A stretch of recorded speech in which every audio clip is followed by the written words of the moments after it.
Hello friends, എല്ലാവർക്കും നമസ്കാരം. നിങ്ങളേവരും കാത്തിരിക്കുന്ന രേവതിയുടെയും സച്ചിയുടെയും ഇന്നത്തെ വിശേഷത്തിലേക്ക് എല്ലാ കൂട്ടുകാർക്കും സ്വാഗതം. എല്ലാവർക്കും നല്ലൊരു ദിവസം ആശംസിച്ചുകൊണ്ട് തന്നെ നമുക്ക് ഇന്നത്തെ വിശേഷത്തിലേക്ക് കിടക്കാല്ലേ. അപ്പൊ അതിനു മുമ്പായിട്ട് ആരെങ്കിലും നമ്മുടെ ചാനൽ ആദ്യമായിട്ട് കാണുന്നുണ്ടെങ്കിൽ ഒന്ന് സബ്സ്ക്രൈബ് ചെയ്ത് വെക്കണം. അതിനോടൊപ്പം മാക്സിമം എല്ലാവരും ഒന്ന് ലൈക്ക് അടിച്ചിട്ട് വീഡിയോ കാണാൻ വേണ്ടി ശ്രദ്ധിക്കണം. അപ്പൊ തുടങ്ങുമ്പോൾ തന്നെ കാണിക്കുന്ന നമ്മുടെ ചന്ദ്രനെയാണ്. അപ്പൊ ചന്ദ്ര പറഞ്ഞു, എന്റെ ഭാഗ്യമാണ് നിങ്ങൾ രണ്ടു മരുമക്കളെ എനിക്ക് കിട്ടിയത്. ഓ എന്റെ ഈശ്വര, എനിക്ക് ഇതുപോലെ രണ്ടു മരുമക്കളെ കൊണ്ടുപോയി ദൈവം തന്നല്ലോ. പിന്നെ ഉണ്ടല്ലോ മോളെ വർഷേ, ഈ നിൽക്കുന്ന ശ്രുതി ചില്ലരക്കാരി അല്ലാട്ടോ. ഇവളുടെ അച്ഛൻ മലേഷ്യയിലെ വൻവൻ ടീമാ. കോടീശ്വരനിൽ കോടീശ്വരൻ എന്ന് വേണമെങ്കിൽ പറയാം. ഇവളുടെ അച്ഛൻ എന്തൊക്കെ സ്ഥാപനങ്ങളുണ്ടെന്നറിയാമോ? അവിടെ പെട്രോൾ പമ്പ് ഉണ്ട്, അതുപോലെ തന്നെ അവിടെ കുറേ ഹോട്ടലുകളുണ്ട്. പിന്നെ അവിടത്തെ കുറെ ഫൈനാൻസുകാരൊക്കെ കടം മേടിക്കുന്നത് മോളുടെ അച്ഛന്റെ കയ്യിൽ നിന്നോ എന്നൊക്കെ പറഞ്ഞങ്ങ് തട്ടി വീടാണ്. അപ്പോഴാണ് നമ്മുടെ ശ്രുതി അന്തം വിട്ട് നിൽക്കുന്നത്. എന്റെ ഈശ്വര, ഇതിപ്പോ ഞാൻ പോലും അറിയാത്ത കാര്യങ്ങളാണല്ലോ അമ്മ പറയുന്നത്. നമ്മുടെ ശ്രുതി പോലും ഇത്രയും വലിയ കള്ളം പറഞ്ഞിട്ടില്ല കേട്ടോ. അപ്പോഴത്തേക്കും രേവതി വന്നു. രേവതി വന്ന ഉടനെ തന്നെ ഇന്ന ചായ എന്ന് പറഞ്ഞു കേട്ടോ.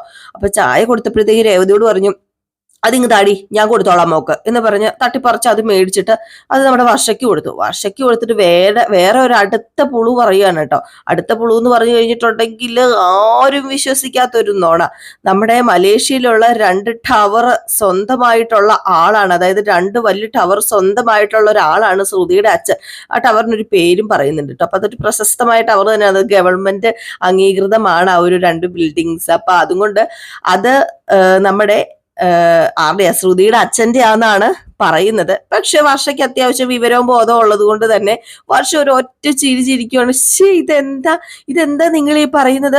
അത് വർഷങ്ങളായിട്ട് ഗവൺമെന്റിന്റെ കയ്യിലിരിക്കുന്നതല്ലേ, അതെങ്ങനെയാ വർഷയുടെ അല്ല ശ്രുതി ചേച്ചിയുടെ അച്ഛന്റെ ആവുന്നത്?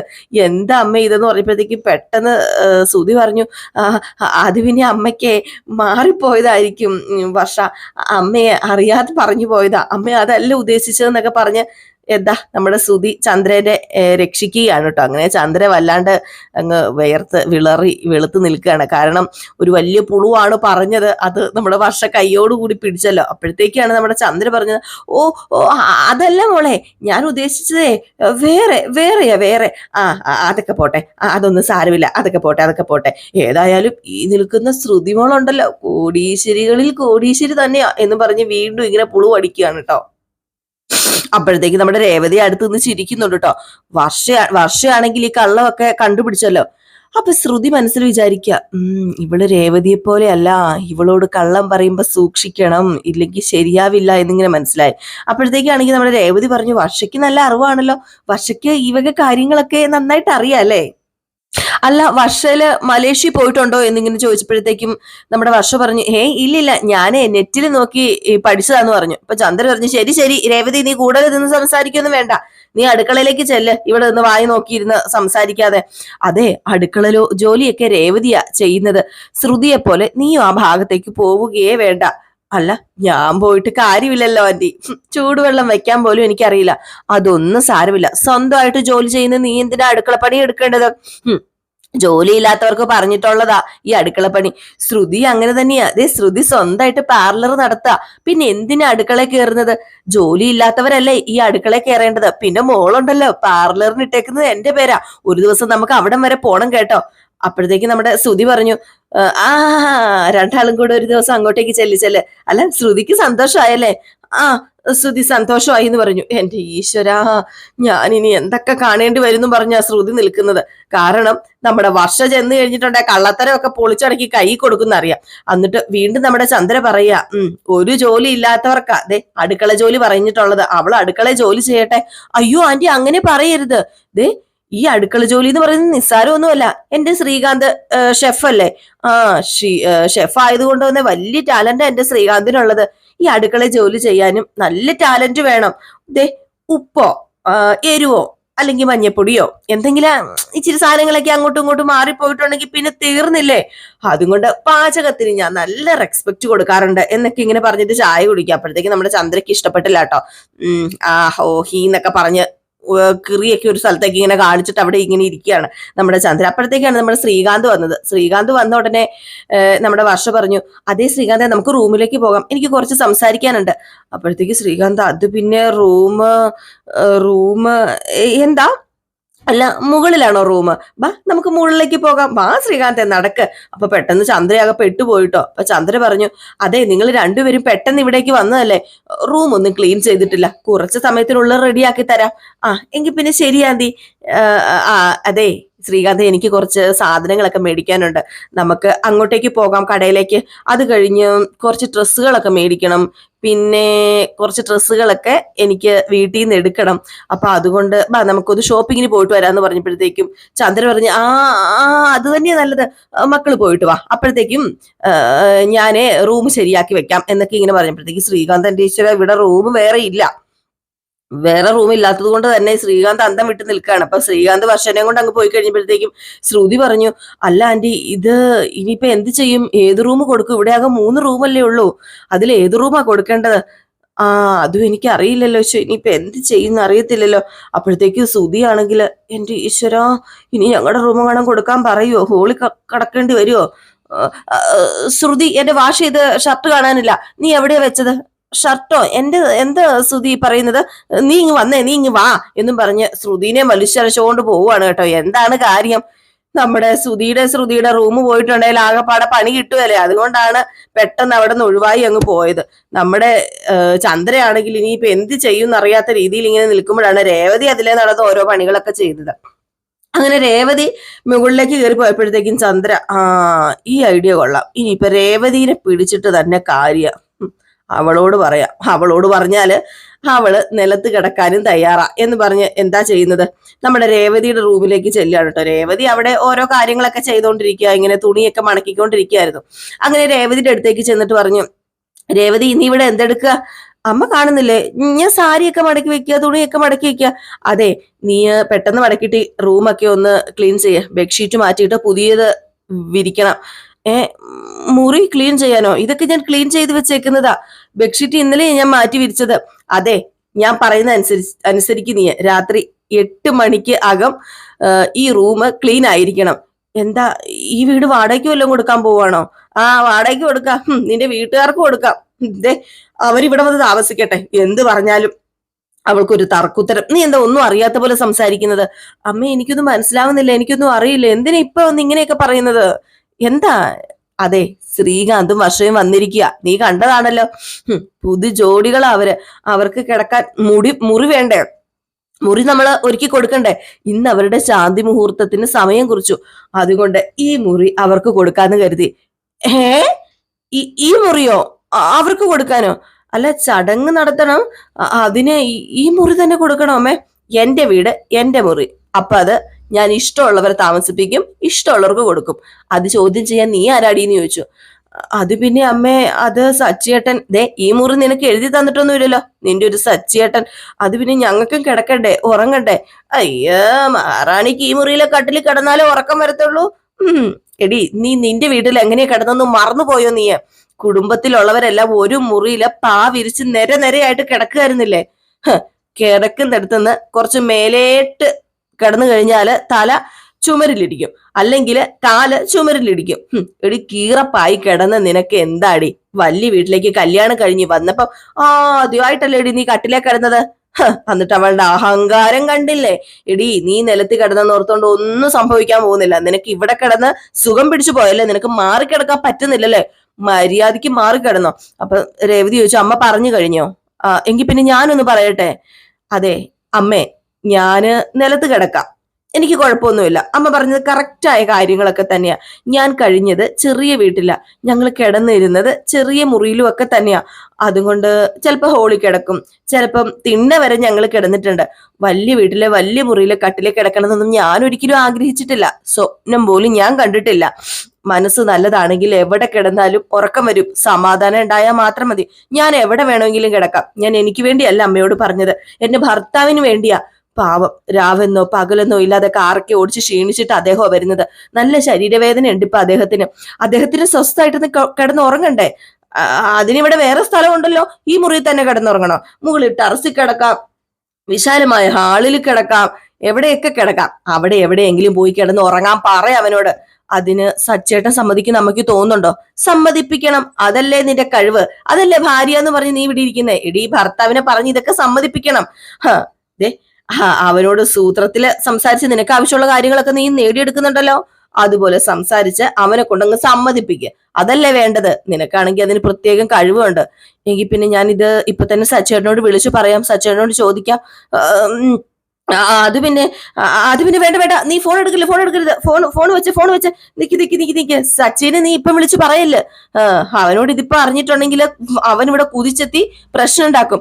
രാത്രി അവൻ വന്നതിന് ശേഷം സാവധാനം പറഞ്ഞാൽ മതി. അപ്പൊ പിന്നെ വലിയ പ്രശ്നമൊന്നും ഉണ്ടാവില്ല. നോക്ക് രേവതി, 2-3 ദിവസം നിങ്ങൾ അഡ്ജസ്റ്റ് ചെയ്തേ പറ്റൂ. നീ ഒന്ന് മനസ്സിലാക്ക. വർഷ വലിയ വീട്ടിലെ പെണ്ണല്ലേ. അവക്ക് ഇവിടെ കഴിയാൻ മുറിയില്ലെങ്കിൽ അവള് നമ്മുടെ കുടുംബത്തെക്കുറിച്ച് എന്ത് കരുതും, എന്താ ഓർക്കണത്? അതുകൊണ്ട് വന്ന ഉടനെ തന്നെ നമ്മൾ അങ്ങനെയൊക്കെ ചെയ്യുന്നത് ശരിയാണോ? അതുകൊണ്ട് തൽക്കാലം 2-3 ദിവസം ഒന്ന് അഡ്ജസ്റ്റ് ചെയ്യ.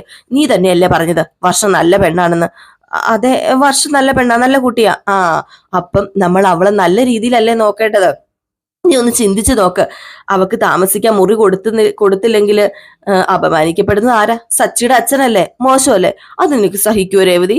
അച്ഛൻ അപമാനപ്പെടുന്നത് നീ സഹിക്കുവോ? ശ്രീകാന്തിനെ വർഷനെ നമ്മൾ നന്നായിട്ട് നോക്കണം. എല്ലാവരോടും സംസാരിച്ച് സമ്മതിപ്പിച്ച് വളരെ കഷ്ടപ്പെട്ട ഞാൻ 2 പേരെ ഇങ്ങോട്ട് കൂട്ടിക്കൊണ്ട് വന്നത്. നിനക്കറിയാലോ, ഒരുപാട് പാടുപെട്ട് ഞാൻ. ഇനി അവരിറങ്ങി എങ്ങനെ പോയി കഴിഞ്ഞാല് അല്ല, നീയും അവർക്ക് വേണ്ടി സംസാരിച്ചിട്ടുണ്ട്, എനിക്കറിയാം. എന്തായാലും അവരിവിടെ വന്നല്ലോ. വന്ന ഉടനെ തന്നെ അവര് തിരിച്ചു പോകുന്ന സ്ഥിതി ഉണ്ടാക്കരുത് രേവതി. അതുകൊണ്ടാണ് ഞാൻ പറഞ്ഞത് 2-3 ദിവസം മാത്രം. അത് കഴിഞ്ഞ് നിങ്ങൾ ഈ റൂം എടുത്തോ. പിന്നെ അവരെ കല്യാണം കഴിപ്പിച്ചത് നീയല്ലേ? അമ്മേ, ഞാനല്ല അവരെ കല്യാണം കഴിപ്പിച്ചതെന്ന് 100 തവണ ഞാൻ പറഞ്ഞിട്ടുണ്ട്. ശരി, അതൊക്കെ ശരി. അവർ 2 പേരും സന്തോഷത്തോടെ കഴിയണമെന്ന് നിനക്ക് ആഗ്രഹം ഉണ്ടോ ഇല്ലയോ? അത് പിന്നെ എനിക്ക് ആഗ്രഹം ഇല്ലാതെ ഇരിക്കുവോ അമ്മേ? ഈ വീട്ടിൽ ആദ്യം വന്ന മരുമകൾ ആരാ? നീയാ. എല്ലാം നോക്കി നടത്തേണ്ടത് നീയാ.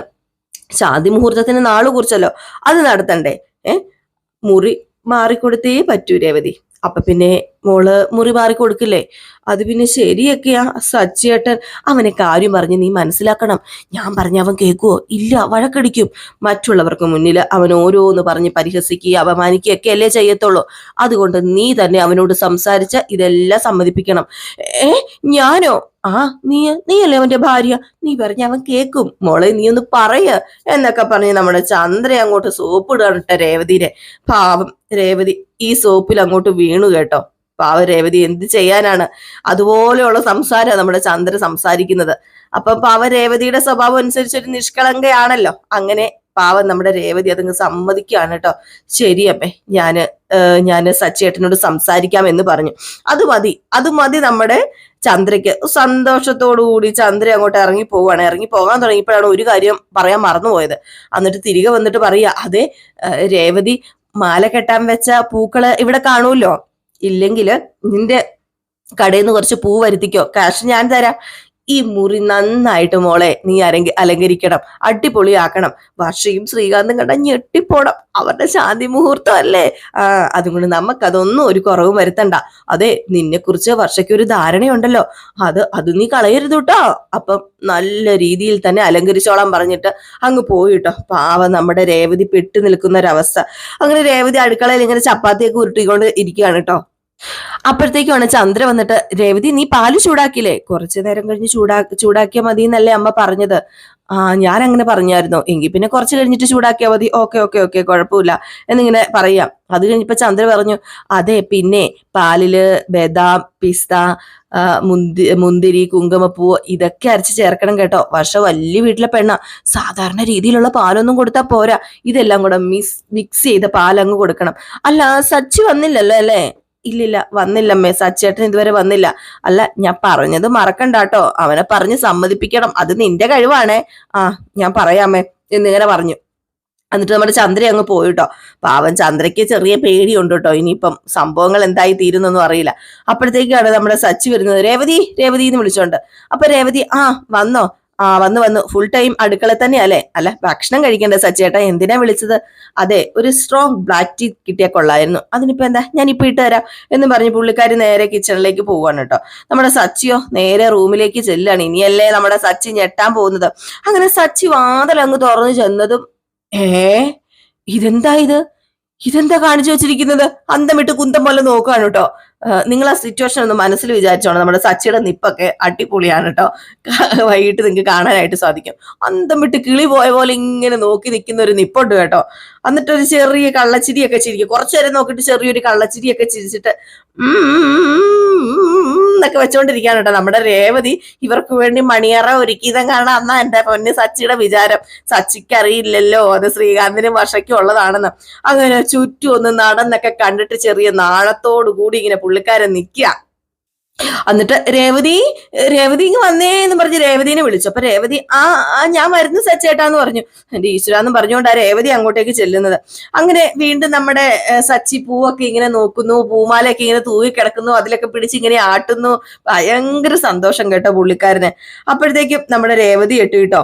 രേവതി വന്ന ഉടനെ സച്ചി, അല്ല രേവതി ഇതെന്താ ഇവിടെ മൊത്തം അലങ്കരിച്ചു വെച്ചിരിക്കുകയാണല്ലോ, ബാ നീങ്ങി വന്നേന്ന് പറഞ്ഞു. നമ്മുടെ സച്ചിക്ക് ചെറിയ റൊമാൻസ് ഒക്കെ ആ ഒരു ടൈമിൽ വന്നു കേട്ടോ. അപ്പോഴത്തേക്കും രേവതി അടുത്തേക്ക് വന്നു. രേവതി അടുത്തിട്ട്, അല്ല രേവതി എന്താ രേവതി ഇത് മുറി ഇതങ്ങ് നീ പൂന്തോട്ടമാക്കി മാറ്റിയില്ലോ, നമ്മുടെ മുറി തന്നെയാണോ ഇത്? കണ്ടിട്ട് തന്നെ എന്തോ മനസ്സിനൊരു കുളിർമ. അല്ല നീ തന്നെയാണോ ഇതൊക്കെ ചെയ്തത്? അത് പിന്നെ സച്ചേട്ടാ ഞാൻ തന്നെയാ ചെയ്തത്, പിന്നെ ആര് ചെയ്യാനാ? മനസ്സിലായി എന്റെ പൊന്ന് രേവതി, നിന്റെ ഉള്ളിൽ എന്താണെന്നേ എനിക്ക് മനസ്സിലായി. കുറച്ചുനാള് വഴക്കൊക്കെ അടിച്ച് പിരിഞ്ഞിരുന്നു, ഇപ്പം വീട്ടിലെത്തി. ആ പിരിഞ്ഞിരുന്നതിന്റെ നഷ്ടം തീർക്കാനല്ലേ നീ ഇങ്ങനെ ഒരു സെറ്റപ്പ് ഒക്കെ ഒരുക്കിയത്? എനിക്കറിയാം രേവതി. ഇത് നല്ലൊരു ടെക്നിക്കാട്ടോ, കൊള്ള അടിപൊളി. അതൊന്നും അല്ല, ഇന്ന് ഫസ്റ്റ് നൈറ്റ്. അതെ, ഫസ്റ്റ് നൈറ്റ് എന്ന പോലെയാണല്ലോ മുറി ഡെക്കറേറ്റ് ചെയ്തിരിക്കുന്നത്. നമുക്ക് വേണമെങ്കിൽ ഇന്നൊരു ഫസ്റ്റ് നൈറ്റ് ആക്കി മാറ്റാം. ഏതായാലും നമ്മൾ വഴക്കടിച്ച് കുറച്ചു ദിവസം പിണങ്ങി നിന്നതിന് ശേഷം നമ്മൾ തമ്മിൽ വീണ്ടും മിണ്ടിയില്ലോ. ഇതിനു മുമ്പൊന്നും നിനക്ക് ഈ ഒരു ഐഡിയ തോന്നിയിട്ടില്ലല്ലോ, ഇത് ആദ്യമായിട്ടാണല്ലോ രേവതി. ഏതായാലും സൂപ്പർ ആയിട്ടുണ്ട്, എനിക്കങ്ങ് വല്ലാണ്ട് ഇഷ്ടപ്പെട്ടു എന്ന് പറഞ്ഞിട്ട് ആ ബെഡിൽ അങ്ങ് ഇരുന്നു കേട്ടോ. ആ ബെഡ് നിറയെ പൂവൊക്കെ വിടറി വെച്ചേക്കോ, ഹാർട്ടിന്റെ ചിഹ്നമൊക്കെ ഉണ്ടാക്കി വെച്ചിരിക്കുക. അവിടെ അങ്ങ് ഇരുന്നിട്ട് കുറച്ച് പൂവും എടുത്തിട്ട്, നല്ല മണം രേവതി, നല്ല മണം. ഇതൊരു വല്ലാത്ത സർപ്രൈസ് ആയി പോയിട്ടോ. അയ്യോ, എന്റെ ജീവിതത്തിൽ ആദ്യമായിട്ട് കിട്ടുന്ന സർപ്രൈസാ. നീ ശരിക്കും ഒരു കൊച്ചു കള്ളി തന്നെയാട്ടോ. സച്ചേട്ടാ എന്താ ഈ കാണിക്കുന്നത്? അപ്പൊ പൂ ഇങ്ങനെ എടുത്ത് നമ്മുടെ രേവതിയുടെ അടുത്തേക്ക് എറിഞ്ഞു. അപ്പോഴത്തേക്ക്, പൂ നശിപ്പിക്കാതെ സച്ചേട്ടാ, ദേ ഇതൊക്കെ ഇങ്ങനെ കാണാൻ വെച്ചേക്കാണോ? സച്ചേട്ടൻ അല്ല രേവതി, ഇങ്ങോട്ട് വന്നേ, നീ ഇവിടെ വന്ന് ഇരുന്നേ, നീ ഇങ്ങോട്ട് വാന്നേ, ഇവിടെ വന്ന് ഇരിക്കുക. സച്ചേട്ടാ വേണ്ട സച്ചേട്ടാ വിട്. ദേ നാണമൊന്നും വേണ്ട, ഇങ്ങോട്ട് വന്നേ, ഇവിടെ വന്നിരുന്നേ. സച്ചേട്ടാ ആ പൂക്കൾ അവിടെ വെച്ചിട്ട് അവിടെ ഇരുന്നേ, അവിടെ എണീറ്റേ. എന്തുവാ രേവതി ഇത്? ദേ നീ ഇവിടെ വന്ന് ഇരിക്കാനല്ലേ പറഞ്ഞത്, നീ ഇവിടെ ഇന്ന് ഇരിക്കുക എന്നൊക്കെ പറഞ്ഞ് പാവർ റൊമാൻസിൽ ഇങ്ങനെ വിളിക്കാൻ കേട്ടോ. അപ്പൊ രേവതി പറയും, സച്ചേട്ടാ എണീക്കാനല്ലേ പറഞ്ഞത്, എണീക്ക്. എനിക്കറിയാം. വഴക്ക് കഴിഞ്ഞ് പിണക്കം തീർന്നതിനൊക്കെ ശേഷം ഇങ്ങനെ ഒരു ചടങ്ങ് നടക്കുമെങ്കിൽ കൂടെ ഞാൻ വഴക്കിടാം, എനിക്ക് ഇഷ്ടമാ. പൂക്കൾക്കൊക്കെ എന്താ ഒരു വാസന, എന്താ ഒരു സുഗന്ധം. ഞാനിപ്പോ ഏതോ ലോകത്തെത്തിയ പോലെയുണ്ട് രേവതി. എനിക്ക് എന്തൊക്കെയോ തോന്നുന്നു. നീ ഇങ്ങോട്ട് വന്നേ രേവതി എന്നും പറഞ്ഞുകൊണ്ട് വീണ്ടും നമ്മുടെ രേവതിനെ പാവം വിളിച്ച് അടുത്തേക്ക് കൊണ്ടുവരിക. അപ്പോഴത്തേക്കും നമ്മുടെ രേവതി പറഞ്ഞു, സച്ചേട്ടാ ഇതൊന്നും നമുക്ക് ഒരുക്കിയതല്ല, ഇതൊക്കെ ശ്രീകാന്തിന്റെയും വർഷയുടെയും ഫസ്റ്റ് നൈറ്റിന് വേണ്ടിയാ. അവരുടെ ഫസ്റ്റ് നൈറ്റ് അല്ലേ ഇന്ന്, അവർക്ക് വേണ്ടിയാ ഇതൊക്കെ അലങ്കരിച്ചു വെച്ചിരിക്കുന്നത്. അവർക്ക് വേണ്ടിയോ? നീ എന്താണ് രേവതി പറയുന്നത്? അവർക്ക് വേണ്ടി എന്തിനാ നമ്മുടെ മുറി ഇങ്ങനെ ആക്കി വെച്ചിരിക്കുന്നത്? പതുക്കെ സച്ചേട്ടാ, ദേഷ്യപ്പെടാതെ ഞാൻ പറയുന്ന ഒന്ന് കേക്ക്. ഇവിടെ ആകെ 3 മുറിയല്ലേ ഉള്ളൂ, അവർക്ക് കൊടുക്കാൻ വേറെ മുറിയില്ലല്ലോ. അതിന് ഈ മുറിയാണോ കൊടുക്കേണ്ടത്? നീ എന്തിനാ ഇതൊക്കെ ചെയ്തത്? ഇത് ആരോട് ചോദിച്ചിട്ടാ ചെയ്തത്? അത് പിന്നെ അമ്മ പറഞ്ഞത് കൊണ്ട് ചെയ്തതാ. അമ്മ പറയുന്നതല്ല നീ ചെയ്യുവോ? നീ എന്താ വിചാരിച്ചിരിക്കുന്നത്? ആ പെരിച്ചാഴികളെ വീട്ടിൽ കയറ്റുന്നത് എനിക്ക് ഇഷ്ടപ്പെട്ടിട്ടില്ല. എന്റെ മുറി കൊടുക്കുന്നു. ഞാനിത് സമ്മതിക്കില്ല. എന്റെ പൊന്ന് സച്ചേട്ടാ, ഒന്ന് ദേഷ്യപ്പെടാതെ പ്ലീസ്, എന്നെ ഒന്ന് ദേഷ്യപ്പെടാതെ, നിങ്ങളൊന്ന് ദേഷ്യപ്പെടാതിരിക്കുക. അപ്പോഴത്തേക്കും എടാ ഓടിപ്പോയവനെ എന്ന് വിളിച്ചുകൊണ്ട് നമ്മുടെ സച്ചി അങ്ങ് വെളിയിലേക്ക് ഇറങ്ങിട്ടോ. അപ്പോഴത്തേക്കും പെട്ടെന്ന് സൂതി വന്നിട്ട്, എന്തിനാ നീ എന്നെ വിളിച്ചതെന്ന് ചോദിച്ചു. പറഞ്ഞ്, നീയല്ല വേറൊരുത്തരോടല്ലോ ഓടിപ്പോയവൻ എന്നും പറഞ്ഞ് നമ്മുടെ സച്ചി, എടാ ഓടിപ്പോയവനെ എന്ന് വീണ്ടും വിളിക്കുക. അപ്പോഴത്തേക്കും നമ്മുടെ ചന്ദ്ര വന്നിട്ട്, എന്തിനാടാ ഇവിടെ കിടന്ന് അലർന്നതാ, അവൻ അവിടെ ഇല്ല. നിങ്ങളാണോ എന്റെ മുറി അലങ്കരിക്കാൻ പറഞ്ഞത്? എന്തിനാ അലങ്കരിച്ചത്? അതെ, ഓടിപ്പോയ 2 പേരെ എന്റെ മുറിയിൽ കിടത്തി നിങ്ങള് വാവാവ ഉറക്കാൻ വേണ്ടി എന്റെ മുറിയെ കിട്ടിയോളോ? നീ എന്താ ഈ പറയുന്നത്? അല്ല, ഫസ്റ്റ് നൈറ്റ് നടത്താൻ എന്റെ മുറിയെ കിട്ടിയോളോ എന്ന്. എന്റെ മുറി കയറ്റി അവർ താമസിപ്പിക്കാൻ പോവാണോ? നിങ്ങളുടെ ഉദ്ദേശം എന്താ? അപ്പൊ ചന്ദ്ര ചോദിച്ചു, രേവതി എന്താ ഇവൻ പറയുന്നത്? നീ പറഞ്ഞു മനസ്സിലാക്കിയില്ലേ? അല്ല നീയാണ് ഇവനെ കുത്തിവിട്ടിരിക്കുന്നത്. അതെ എന്നോട് സംസാരിക്കേ, ഞാനല്ലേ ഇപ്പൊ സംസാരിച്ചത്, അതുകൊണ്ട് എന്നോട് സംസാരിക്കാൻ എന്റെ അമ്മ ആരോട് ചോദിച്ചിട്ടാ എന്റെ മുറി ഒരുക്കിയതെന്ന് ചോദിച്ചു. അപ്പൊ ശ്രുതി പറഞ്ഞു, സച്ചി ദേഷ്യപ്പെടാൻ മാത്രം ഒന്നും ഉണ്ടായിട്ടില്ലല്ലോ, എന്തിനാ ഇങ്ങനെ കിടന്ന് പറയുന്നത്? ഓ, പാർലറേട്ടത്തിക്ക് ഈ ചടങ്ങ് നടത്താൻ എന്റെ മുറി മാത്രമേ കിട്ടിയുള്ളൂ. ഒരു കാര്യം ചെയ്യ, പാർലറേട്ടത്തിയുടെ ഈ മോടിപ്പോന്റെ മുറി അങ്ങോട്ട് കൊടുക്കാൻ പറഞ്ഞു. അപ്പോഴത്തേക്ക് ചന്ദ്ര പറഞ്ഞു, അതെ നീ ഒച്ച വെക്കണ്ട, ഞാൻ നിന്റെ മുറി പിടിച്ചു വെച്ചിട്ടൊന്നുമില്ല. ഏതായാലും ഈ ചടങ്ങ് കഴിയട്ടെ, അത് കഴിയുമ്പോ ഞാൻ വേറെ മുറി ഏർപ്പാട് ചെയ്തോളാം. ചടങ്ങ് നടത്താൻ എന്റെ മുറി പറ്റില്ലെന്നാ ഞാൻ പറഞ്ഞത്. അത് പറ്റില്ല പറ്റില്ല പറ്റില്ല. ഒരു ദിവസത്തേക്കല്ലേ, ഞാൻ പറഞ്ഞല്ലോ ഈ പാറലാട്ടത്തിന് മുറി കൊടുക്കാൻ നോക്ക്, അല്ലാതെ എന്റെ മുറി ഞാൻ തരത്തില്ല എന്നിങ്ങനെ പറഞ്ഞു. അപ്പോഴത്തേക്കും ശ്രുതിയും മിണ്ടാതിരിക്കുക. അപ്പോഴത്തേക്കും നമ്മുടെ സച്ചു പറഞ്ഞു, അതെന്താ നിങ്ങൾ മിണ്ടാതിരിക്കുന്നത്? നിങ്ങളുടെ നാക്ക് ഇറങ്ങിപ്പോയോ? എന്താ എന്താ നാക്ക് ഇറങ്ങിപ്പോയോ? അപ്പോഴത്തേക്കും ശ്രുതി പറഞ്ഞു, അതെ ബാബാ ശ്രുതി, നമുക്ക് റൂമിൽ പോകാം, എനിക്ക് രാവിലെ പാർലറിൽ പോണ്ടേ. അത് പിന്നെ ശ്രുതിക്കല്ലല്ലോ, എനിക്കല്ലേ പാർലറിൽ പോണ്ടേ. ആർക്കാണെങ്കിലും ബാബാ നമുക്ക് റൂമിൽ പോകാന്ന് പറഞ്ഞ് രണ്ടുപേരും കൂടെ റൂമിൽ പോയി കേട്ടോ. അപ്പോഴത്തേക്ക് സച്ചു പറഞ്ഞു, കണ്ടോ അവൻ രക്ഷപ്പെട്ടല്ലോ. അപ്പൊ ചന്ദ്ര പറഞ്ഞു, ദേ രേവതി, നിന്നോട് ചോദിച്ചപ്പോ നീ ശരിയെന്ന് പറഞ്ഞിട്ട് ഇവനെ നീ കുത്തിവിട്ടല്ലേ, എന്താ രേവതി നീ കാണിച്ചത്? ഇവനോട് പറഞ്ഞെല്ലാം മനസ്സിലാക്കണം ഞാൻ പറഞ്ഞതല്ലേ എന്ന് പറയുമ്പോഴത്തേക്കും സച്ചു ഇങ്ങനെ കലിവന്ന് നോക്കി നിൽക്കുകയാണ് കേട്ടോ. ഏതായാലും ആ ഒരു ഭാഗം കാണിച്ചിട്ടാണ് ഇന്നത്തെ വിശേഷം അവസാനിക്കുന്നത്. ഏതായാലും പൊടി പൂരം തന്നെയാണ്, കാത്തിരുന്ന് കാണാം എന്താ സംഭവിക്കാൻ പോകുന്നത്. അപ്പൊ എല്ലാവരും കാത്തിരിക്കുക. ഈ ഒരു ഭാഗം കാണിച്ചിട്ട് ഇന്ന വിശേഷം തീരാണ് ചെയ്യുന്നത്. അപ്പൊ അടുത്ത വിശേഷമായിട്ട് വരാം. നൈനിയുടെയും ആദർശിന്റെയും വിശേഷം ദാ ഇപ്പൊ വരും കേട്ടോ. അപ്പൊ ടാറ്റാ, ബൈ ബൈ.